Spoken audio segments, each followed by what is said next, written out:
বিসমিল্লাহির রহমানির রহিম।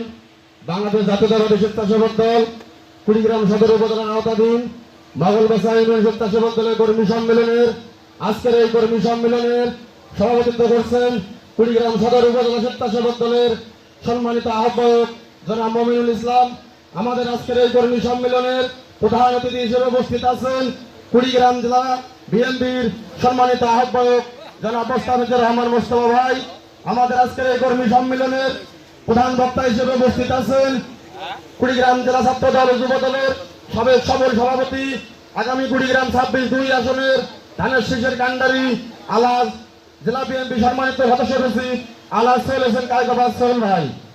আমাদের মাঝে বিশেষ অতিথি হিসেবে উপস্থিত আছেন কুড়িগ্রাম জেলা বিএনপির অন্যতম যুগ্ম আহ্বায়ক, বিশিষ্ট সাংবাদিক, শিক্ষাবিদ অধ্যাপক হাসিবুর রহমান হাসিব ভাই। বিশেষ অতিথি হিসেবে আরো উপস্থিত আছেন